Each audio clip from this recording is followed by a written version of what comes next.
नमस्कार दोस्तों। आज हम इंफॉर्मेटिक प्रैक्टिस का चैप्टर फर्स्ट जो 12th में है, इंफॉर्मेटिक प्रैक्टिस 12th के बच्चों के लिए, उसके चैप्टर फर्स्ट मतलब क्वेरिंग एंड एसक्यूएल फंक्शंस को पढ़ेंगे। मैंने इस पूरे वीडियो को चैप्टर को 3-4 वीडियोस में डिवाइड किया है, जिससे कि फंक्शंस के बारे में पहले जान सकें, फिर हम एग्रीगेट फंक्शंस के बारे में, फिर जॉइंस जो पार्ट है उसके बारे में जान सके और बच्चों के लिए इजी रहे, ये मेन फोकस है।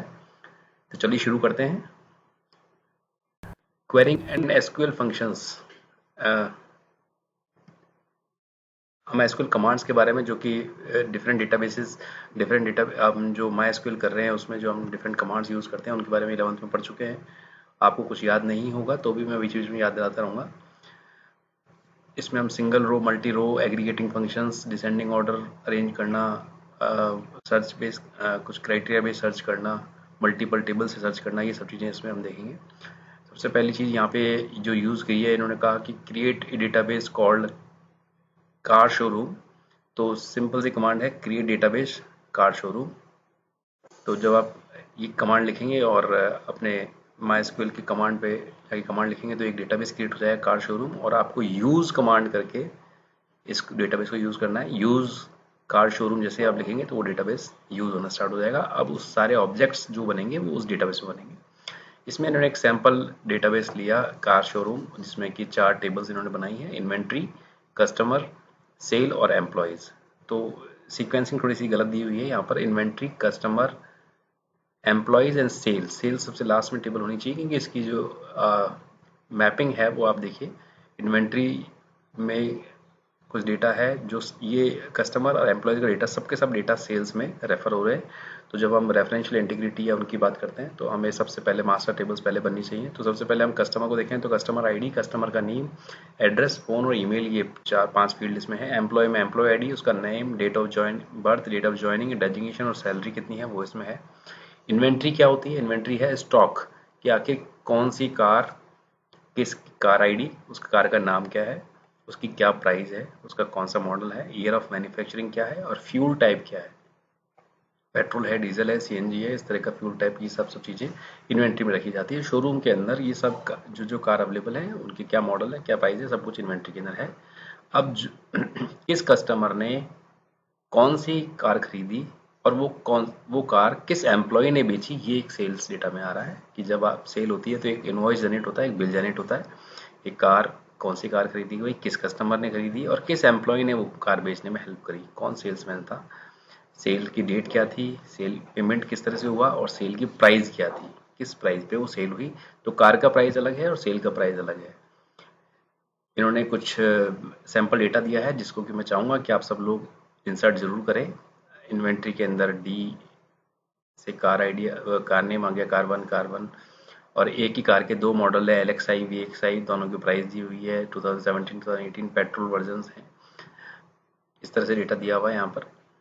कार 3-5 स्टार स्टैंडर्ड है, और हर कार का एक आईडी यूनिक है, कार आईडी प्राइमरी की है। कस्टमर टेबल के अंदर कस्टमर के यूनिक रिकॉर्ड्स हैं, उनका एड्रेस है, मोबाइल नंबर और ईमेल आईडी है। पहले एम्प्लॉय में चलते हैं। एम्प्लॉय के अंदर सारे एम्प्लॉय यूनिक हैं, उनके नाम, date of joining, date of birth, designation और सैलरी उनकी दी हुई है। और सेल्स डेटा के अंदर किस इनवॉइस के अंदर, एक इनवॉइस जो है वो प्राइमरी की है, कौन सी कार सेल हुई, किस कस्टमर ने खरीदी। तो यहाँ पर एक ही कस्टमर ने 2 कार भी खरीदी हुई हैं। C0001 के अंदर देखिए आपने 2, एक बैंक फाइनेंस से ली है, एक क्रेडिट कार्ड से ली है, और कार उन्होंने पहली बार D01 ली और दूसरी बार उन्होंने D002 ली। 2 कार एक ही कस्टमर ने ली। या अपन देखें तो एक एम्प्लॉय ने मल्टीपल कार बेची है, तो 7 ने E007 ने D002 कार भी बेची है और E007 ने S002 भी कार भी बेची है। तो ये सारा डेटा आ गया इसमें। अब मैंने इसकी क्रिएट टेबल स्टेटमेंट्स यहीं आपके लिए दी है। Create table inventory, car ID, character type है, varchar 4 इसकी हमने साइज ली है, नॉट नल प्राइमरी की यहीं डिफाइन कर दिया, जिससे कि हमें आगे दिक्कत ना है। Car name varchar 50 not null, क्योंकि नल नहीं होना चाहिए कार नेम में। प्राइस डेसिमल या न्यूमेरिक टाइप रख सकते हैं आप, न्यूमेरिक 10,2 रख सकते हैं, जिससे कि 10 डिजिट्स तक नंबर आ जाए और 2 डेसिमल प्लेसेस तक वैल्यू हो या फिर डेसिमल सिंपल रख दें तो भी कोई दिक्कत नहीं है। नॉट नल डिफॉल्ट 0 हमने प्राइस रखी है, जिससे कि अगर कोई वैल्यू ना डाली जाए तो 0 उसमें चली जाए। मॉडल वर्कर 30 के अंदर है। नल अलाउड है, नल के बारे में हमने कोई बात नहीं करी यहाँ पर, तो नल अलाउड हो गया। ईयर ऑफ मैन्युफैक्चरिंग इंट है, अगर आप ईयर ऑफ मैन्युफैक्चरिंग डालते हैं तो सही है, अदरवाइज वो अपने आप नल वैल्यू इंसर्ट करेगा। फ्यूल टाइप हमने वर्कर 10 लिया क्योंकि इन्वेंट्री के अंदर जो फ्यूल टाइप जा रहा है वो पेट्रोल या सीएनजी या डीजल जाएगा, जो कि 10 कैरेक्टर में आराम से आ जाएगा।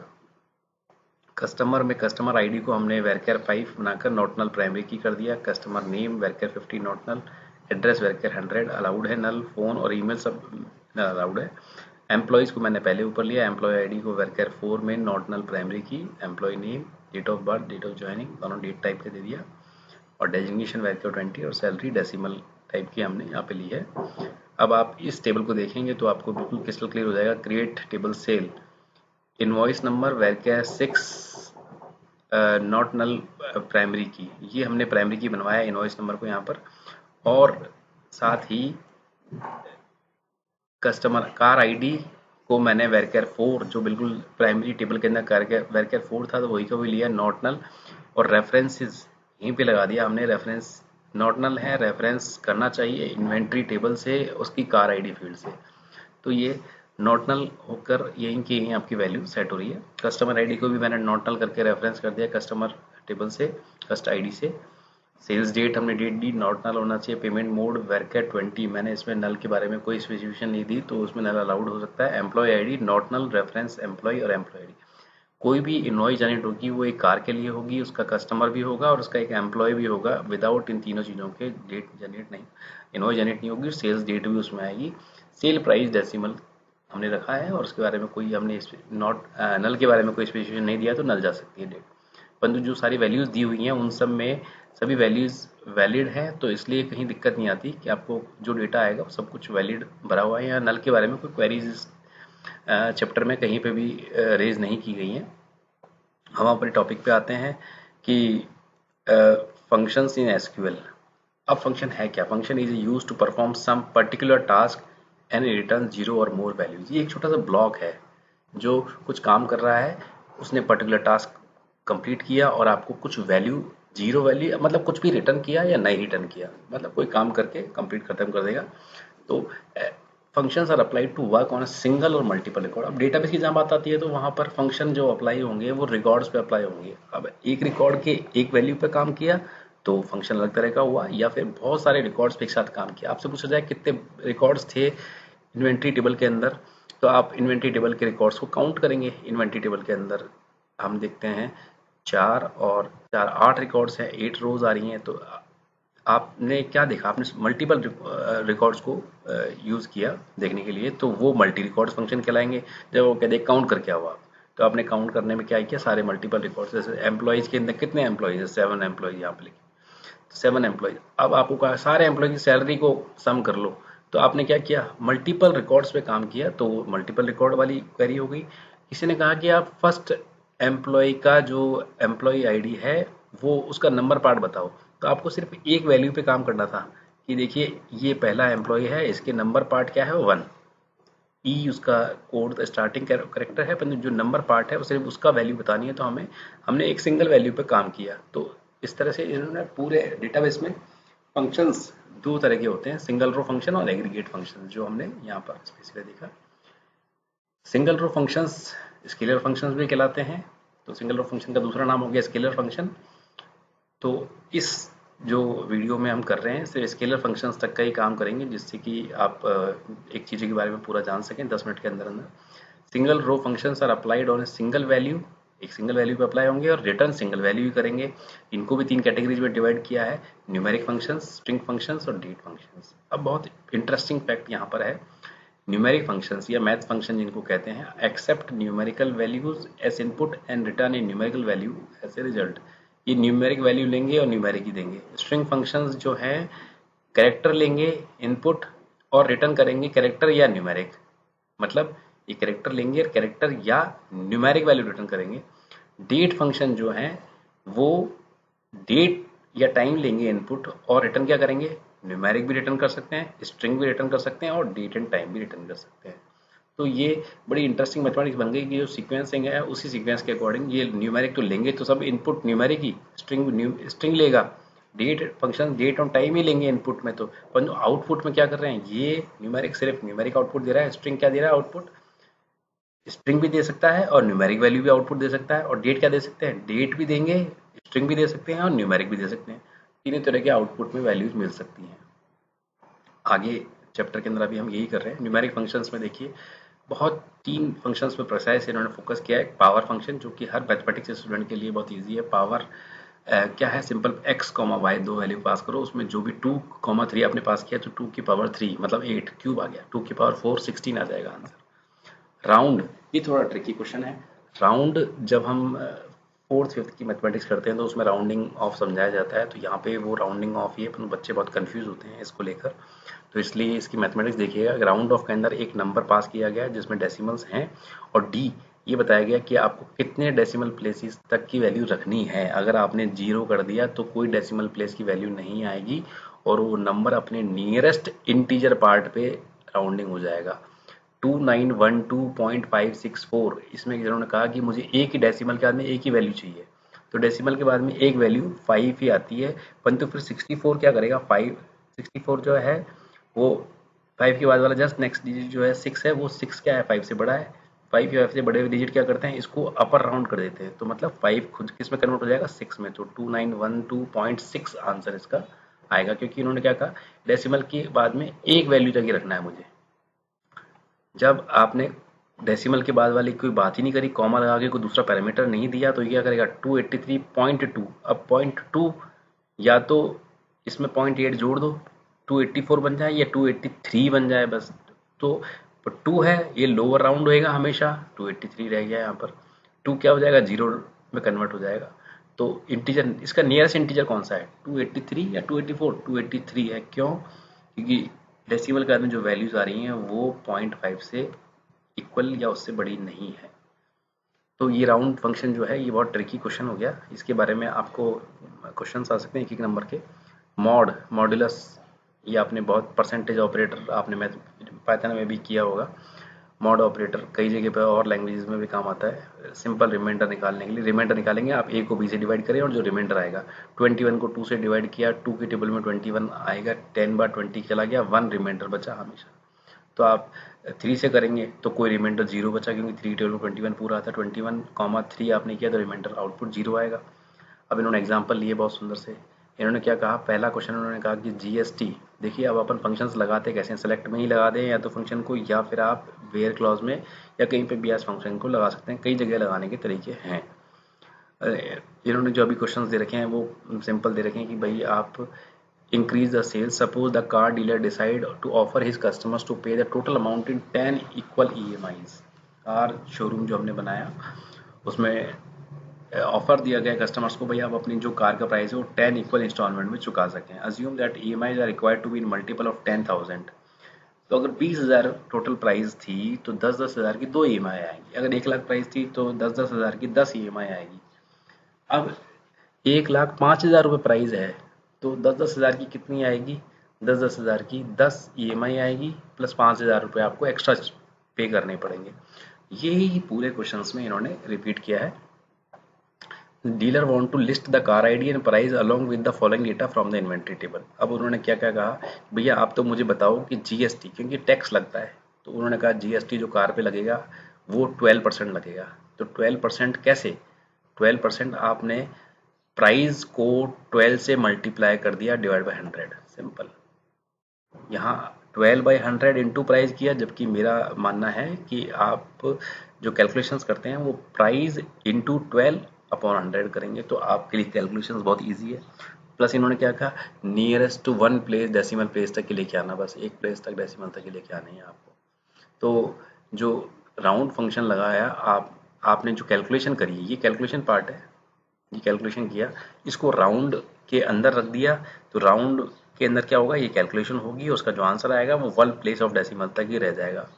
तो इनके जो भी हर किसी इन्वेंट्री टेबल के अंदर से हर रिकॉर्ड का प्राइस वैल्यू लेगा, उस पर ये कैलकुलेशन करेगा और उसको राउंडिंग करके वो वाली वैल्यू दिखा देगा।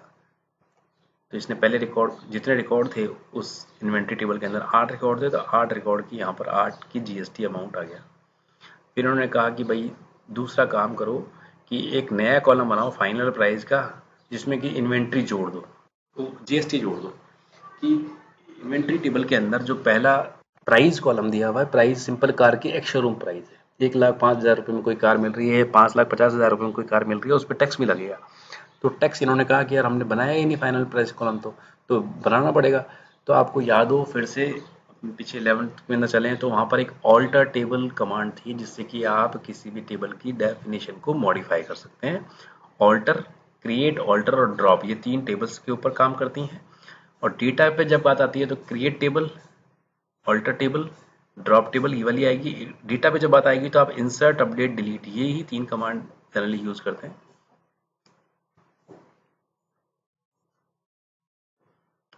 यहाँ पे आपने ऑल्टर टेबल इन्वेंट्री और आपने ऐड क्लिक किया, ऐड कमांड देकर फाइनल प्राइस नाम का कॉलम ऐड किया, न्यूमेरिक 10,1, जो कि आप 10 डिजिट तक जा सकते हैं, उसमें 1 प्लेस ऑफ डेसिमल रहेगी। प्लस इन्होंने साथ साथ कहा कि फाइनल प्राइस को कैलकुलेट करके डाल भी दो। तो फाइनल प्राइस होती क्या है, प्राइस प्लस जीएसटी। तो अपडेट से आप सारे रिकॉर्ड्स को अपडेट करेंगे, अपडेट इन्वेंट्री टेबल, सेट करेंगे आप final price equal to price plus round off, price में जोड़ दो क्या चीज, प्राइस इंटू 12/100 को कैलकुलेट करो, उसको 1 प्लेस ऑफ डेसिमल तक राउंडिंग ऑफ कर दो और उसको प्राइस में जोड़ के फाइनल प्राइस में डाल दो। यहाँ पर कोई वेयर कंडीशन नहीं है, जिससे कि सारे कॉलम्स पर ये वाला फाइनल प्राइस कॉलम कैलकुलेट हो जाएगा। तो ये इन्होंने फिर सेलेक्ट स्टार फ्रॉम इन्वेंट्री करके एक रिकॉर्ड दिखा दिया। अब एक बहुत इंपॉर्टेंट क्वेश्चन मैंने यहाँ पे मार्क किया है कि ये क्वेश्चन बहुत ट्रिकी, बहुत इंटरेस्टिंग, मतलब मुझे अलग हटके लगा, इसलिए फिर मैंने इसको मार्क किया। Calculate and display the amount to be paid each month in multiple of 1,000, which is to be calculated after dividing the final price of the car into 10 installment। तो भाई ये कह रहे हैं कि आप यहाँ मल्टीपल ऑफ 10,000 आना चाहिए कि आप वो प्राइस बताओ। देखिए डेटा देखिए, फाइनल प्राइस कितनी है, 6,52,526 रुपये, 7,53,885। 7,53,000 जब आप बात करोगे तो 75,000 की तो आप ईएमआई दोगे, 10,000 रुपए की जब आप ईएमआई दोगे, वो यहाँ पर बची जाती है कि 75,000 की ईएमआई, आपको 10 ईएमआई के अंदर पूरा पूरा पेमेंट करना है, और आप नियरेस्ट 10,000 के आसपास तक उसको राउंडिंग ऑफ करेंगे। तो 75,000 की आपने 10 ईएमआई दी, 7.5 लाख रुपए हो जाएंगे, 7,50,000 तो इसी से बन जाएंगे। बाकी जो पैसा बचा 3,885.40 वो आपका ऊपर चला गया, तो रिमेनिंग अमाउंट। तो आपको कैलकुलेट क्या करना है कि फाइनल प्राइस लो, ईएमआई का अमाउंट बताया इनको, तो ईएमआई का अमाउंट और रिमेनिंग अमाउंट दोनों बताने हैं। तो फाइनल प्राइस में से ईएमआई माइनस कर देंगे तो रिमेनिंग अमाउंट आ गया। तो सबसे पहले आपने क्या लिखा, select car ID comma final price, 2 column तो आपने ऐसे कैसे लिख ली जो डेटाबेस टेबल से आ गए, और नीचे फ्रॉम इन्वेंटरी, ये तो आपने इंक्लूड कर लिया। अब कॉमा लगाकर आपने क्या लिखा कि फाइनल प्राइस में से माइनस कर दो, क्या चीज माइनस कर दो, final price, mod of final price divide by comma 10,000। तो 10,000 से फाइनल प्राइस डिवाइड होगा, 7,53,000 सब कुछ 10,000 डिवाइड करेंगे तो 75,000 आएगा। सही है, 75,000 आया आपका। नहीं, आपका आएगा मॉड, जब हम करेंगे किसी भी प्राइस को 10,000 डिवाइड करने के बाद में, तो जो रिमाइंडर बचता है वो आता है 3885.40, 3885.40, ये इसका मॉड की वैल्यू होगी। इन्होंने क्या किया, डिवाइड बाई, उस वैल्यू को भी डिवाइड बाई 10 किया और फाइनल प्राइस में माइनस कर दिया, तो ये पार्ट आ गया आपका ईएमआई। तो इन्होंने 75,000 वाली जो ईएमआई निकाली या 65,000 वाली ईएमआई निकाली, वो यहाँ पर आपको शो कर दी। और सिर्फ मॉड अगर आप निकालते तो फाइनल प्राइस को 10,000 से डिवाइड करोगे और जो रिमाइंडर बचेगा वो ही मॉड, वही आपका रिमेनिंग अमाउंट है। तो रिमेनिंग अमाउंट इन्होंने यहाँ दिखा दिया। आप इसमें से रिमेनिंग अमाउंट हटा दें और जो 7,50,000 बचा उसको 10 से डिवाइड कर दें। अगर 10 से डिवाइड कर देते हैं उसको तो 78,000 की आ गई। और राउंड क्यों लगाया, जैसे कि 0 डेसिमल प्लेसेस तक वैल्यू आए, तो 0 डेसिमल प्लेसेस तक वैल्यू आ ही रही है हमारे पास। तो आप कहना क्या चाहते हैं कि भाई इन्होंने कहा कि आप तो क्या करिए कि सबसे पहले तो आप रिमेनिंग अमाउंट को अपन देखें, इसी तो रिमेनिंग अमाउंट अलग निकाल दिया इन्होंने फाइनल प्राइस में से 10,000 से डिवाइड करके। तो 7,53,000 जहाँ 885 रुपये बचते हैं, तो 3,885 रुपये अपने अलग हो गए। और 7,50,000 जो थे उसको 10 से डिवाइड कर दिया, तो 75,000 की किस्त आ गई। जहाँ 6,50,000 थे वहाँ पे 10 से डिवाइड कर दिया, तो अपनी 61,000 की किस्त आ गई। तो हम फाइनल प्राइस में से ये वाला फ्रैक्शन वाला पार्ट रिमूव कर रहे हैं और जो अमाउंट आता है उसको 10 से डिवाइड कर रहे हैं, जिससे कि हमारी ईएमआई अमाउंट कैलकुलेट हो जाए। दूसरा इन्होंने एग्जाम्पल जो लिया, इन्होंने कहा कि कमीशन भी ऐड कर दो सेल्स टेबल के अंदर, और वो कमीशन की टोटल लेंथ होनी चाहिए 7, इन विच 2 डेसिमल प्लेसेस तक जाएगा। और sales alter table sale add commission numeric 7,2। अब इसमें से कमीशन की वैल्यू भी अपडेट कर दो, तो update sale set commission equal to 12% of sale price. जो भी सेल प्राइस होगी उसका 12% कमीशन एम्प्लॉय को मिलेगा जनरली। ये insert the value newly column newly added column commission and then display record of all the sales। तो अपने जैसे ही इन्होंने किया, तो ये कह रहे हैं कि अब वो बताइए display records of the table sales where commission is greater than 73,000। तो 73,000 से जितने भी बड़े कमीशन थे वो सबके सब आपको डिस्प्ले हो गए यहाँ पर। अब इन्होंने कहा कि भाई जो कमीशन डिस्प्ले हुआ 73,000 से बड़ा वाला, इसके अंदर आपको दिखा दिया आपने, परंतु अब आप 3 चीज़ दिखाइए इसी में से, सेल्स टेबल में से, इनवॉइस नंबर, सेल प्राइस, ये रहा सेल प्राइस, कमीशन। कमीशन जो होगा वो 0 राउंडेड तक करना है हमें, 0 प्लेस तक। तो 89 का अगर राउंडिंग करेंगे 0.64 है तो 90 आएगा। आप नियरेस्ट इंटीजर कौन सा बनेगा, 89 का 90 बनेगा। 97 का क्या बनेगा, 197 है ये, 197 का 800 हो जाएगा, 200 हो जाएगा सॉरी। आई यहाँ पे रिकॉर्ड है, हो गया। तो ये वाला रिकॉर्ड यहाँ पे प्रेजेंट नहीं है, फर्स्ट वाला रिकॉर्ड यहाँ पे प्रेजेंट है 590, 589 का 590। अब राउंड ऑफ, जब हम राउंड लगा रहे हैं कमीशन को 0 कर दिया, 0 राउंडिंग ऑफ कर दिया, तो आपका आंसर 90 के आसपास आ गया और हर वैल्यू आपके सामने डिस्प्ले होगी। स्ट्रिंग फंक्शंस जो हैं वो बहुत इजी हैं, उसके लिए और कई चीज़ों के लिए एक ही चीज काम करने के लिए वही मल्टीपल फंक्शंस हैं। जैसे कि अपर कन्वर्ट करने के लिए यू केस फंक्शन भी है या अपर फंक्शन भी है। आप जो भी वैल्यू लिखेंगे उसके अंदर यू केस यूज़ करें या अपर यूज़ करें। दूसरा फंक्शन है लोअर या एल केस, लोअर केस। तीसरा फंक्शन थोड़ा ट्रिकी है, ये है मिड या सब स्ट्रिंग या सब एस टी आर। आप तीनों में से कोई सा भी पार्ट यूज़ कर सकते हैं। मिड से इन तीनों में एक ही जैसी वैल्यू पास हो रही है, पहले तो स्ट्रिंग जिस पे काम करना है, दूसरी पोजीशन कहाँ से स्टार्ट करना है, कहाँ तक की कितने कैरेक्टर्स निकालने हैं। ये कर रहा है सब स्ट्रिंग निकालता है, मतलब स्ट्रिंग का एक छोटा सा पार्ट निकाल देगा आपके लिए। अगर आप लेंथ नहीं बताएंगे, एन वाला पार्ट नहीं बताएंगे, तो लास्ट तक की सारी वैल्यू ले जाएगा। मतलब जिस पोजीशन से स्टार्ट करना है वहां से लेकर जो कितनी लेंथ की कैरेक्टर निकालने हैं वो बताएगा। जैसे इन्फॉर्मेटिक्स ये है, इसमें थर्ड से स्टार्ट करो और 4 कैरेक्टर निकाल लो, ये कहा है इसमें। तो मिड में जब हम कर रहे हैं तो 1 2 3 से स्टार्ट करना है, एफ से स्टार्ट करना है और 4 कैरेक्टर निकालने हैं, FORM फॉर्म निकल के आया। इन्फॉर्मेटिक्स में 7 से स्टार्ट करो और कोई लेंथ नहीं दे रखी, 7 के आगे वाले सारे से निकालने हैं, तो ए 7th कैरेक्टर है, ATICS सारे निकाल दिए इसने। तो ये आपका मिड, सब स्ट्रिंग या सब STR, ये कई तीनों तीनों नाम से अवेलेबल है आपके पास। लेंथ फंक्शन से आप सिंपल लेंथ निकालते हैं। इन्फॉर्मेटिक्स पूरे वर्ड की लेंथ निकाली आपने, कह रहा निकल के आई। लेफ्ट से आपने उसका लेफ्ट वाला हिस्सा, कंप्यूटर के 4 कैरेक्टर लेफ्ट से निकाल दीजिए, लेफ्ट ऑफ दिस 4, तो COMP निकल के आया। राइट के अंदर आपने राइट से कुछ निकालना है, 3 कैरेक्टर राइट निकालते हो, NCE निकल के आया। इन STR मतलब इन स्ट्रिंग, ये स्ट्रिंग में है या नहीं है, पहली वाली स्ट्रिंग के अंदर दूसरी वाली सब स्ट्रिंग ढूंढी जाती है। Position of the first occurrence of the sub string in the given string. Informatics में MA वर्ड ढूंढें और जो MA वर्ड की स्टार्टिंग पोजीशन है वो रिटर्न करें। अगर मिल गया तो रिटर्न कर दे पोजीशन, अदरवाइज 0 रिटर्न करेगा ये। तो 1 2 3 4 5 6 पर M मिल रहा है और MA पूरा वर्ड मिल रहा है 6 पर, तो 6 कैरेक्टर पोजीशन इसने रिटर्न कर दी। अगर यहाँ पे आप NMA लिखेंगे तो यहाँ 0 आउटपुट आएगा, क्योंकि NMA एक साथ कहीं पर भी नहीं आ रहा, यहाँ MA एक साथ आना चाहिए।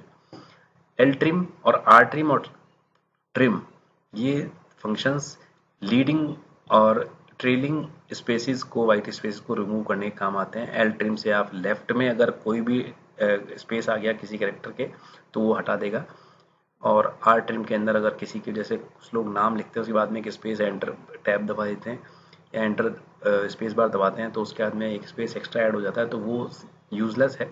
तो आर ट्रिम से हम क्या करेंगे, राइट हैंड साइड पे जो भी ट्रिम है, जैसे कि पेन के बाद में 2 स्पेस इन्होंने दिए, तो इन्होंने बताया कि लेंथ ऑफ पेन स्पेस कितनी है, 5 है, और जब हम उसकी ट्रिम करने के बाद में लेंथ निकाल रहे हैं तो कितनी आई, 3, क्योंकि पेन की लेंथ, पेन स्पेस को इसने आर ट्रिम कर दिया, आर ट्रिम मतलब राइट साइड से ट्रिम कर दो तो कितना रह गया, 3 कैरेक्टर PEN रह गया, उसकी लेंथ कितनी आई, 3। तो इन्होंने ये दिखाने की कोशिश की है। ट्रिम की returns the given string after removing both leading and trailing white space characters, दोनों स्पेस लेफ्ट और राइट से दोनों एक साथ ही निकाल देगा। तो ये ट्रिम बहुत ट्रिकी फंक्शन हो गया आपके लिए, और इसका यूज़ इन्होंने यहाँ पे बहुत सिंपल एग्जांपल दिए हैं कि आप लोअर केस में कन्वर्ट कर दो कस्टमर नेम को, तो लोअर ऑफ कस्ट नेम, या अपर ऑफ ईमेल, तो पूरा कन्वर्ट कर देगा। अब एक छोटा सा ट्रिकी क्वेश्चन उन्होंने दिया कि display the length of the email ID and part of the email from the email ID before the character @। सबसे पहले तो लेंथ बताओ ईमेल की कितनी है, तो आपने लेंथ ऑफ ईमेल आपने सिंपल यहाँ पे यूज कर लिया। जब इन्होंने कहा कि ईमेल के कैरेक्टर जो है उसके before display the length of the email and part of the email from the email ID, उस ईमेल आईडी के अंदर से जो ईमेल आईडी है उसमें, जैसे यहीं पे ईमेल आईडी आ रही है तो इसमें @ के पहले कितने कैरेक्टर्स हैं, पहले तो वो निकालो, फिर उसकी लेंथ निकालो। तो यहाँ पर लेफ्ट से हम निकाल रहे हैं, ईमेल की लेफ्ट निकालनी है हमें, और सबसे पहले लेफ्ट कितने कैरेक्टर निकालने हैं उसके लिए हमको InSTR फंक्शन यूज करना पड़ेगा कि सबसे पहले ईमेल में जाइए और @ कैरेक्टर को ढूंढिए। तो @ कैरेक्टर इसको मिला अमित 4, शाह 4, 8, 9, 10वीं पोजीशन पे इसको @ मिला। तो 10वीं पोजीशन जब अपन ये रिटर्न करेगा, अगर आप 10 लेंगे तो @ इंक्लूड होके आएगा, परंतु इन्होंने कहा डू नॉट प्रिंट @, तो @ सिंबल को नहीं लेना और बिफोर द @ कैरेक्टर तक ही आपको लेना है। तो आपको क्या करना पड़ेगा, जो भी InSTR ने रिटर्न किया उसके -1 लगा दिया आपने। तो 10th कैरेक्टर पे @ आया पहले रिकॉर्ड के अंदर, तो आपने क्या कर दिया, 10 - 1 9, तो लेफ्ट ऑफ ईमेल 9, 9 तो अमित शाह 2, ये आ गया ऐसे कैसे। थोड़ा सा ट्रिकी पार्ट हो गया यहाँ पर। आपने कहा कि मिड ऑफ फोन में, फोन की जो वैल्यू नंबर से फोन के नंबर है उसमें थर्ड कैरेक्टर से 4 कैरेक्टर निकाल के बताओ, तो थर्ड कैरेक्टर से 4 कैरेक्टर तक इन्होंने निकाल के बता दिए जिस भी रिकॉर्ड के लिए कहा। ये एक थोड़ा सा मैंने स्टार लगा के आपके लिए मार्क किया है कि देखिए कि क्या कह रहे हैं कि .com हटा दो जितने भी ईमेल ऐड हैं, remove the domain name extension .com from the email of the customers. आपको जो भी ईमेल आईडी है वो ऐसे कैसे डिस्प्ले करना है, तो सेलेक्ट ईमेल फ्रॉम कस्टमर लिखेंगे। आपको .com हटाना है तो आपने क्या लिखा, सेलेक्ट ट्रिम डबल कोट्स में .com फ्रॉम ईमेल। ये एक बड़ा अच्छा कॉल करने का तरीका है और ये इंटरेस्टिंग चीज़ है, इसलिए मैंने आपको स्पेशली हाईलाइट स्टार से मार्क किया।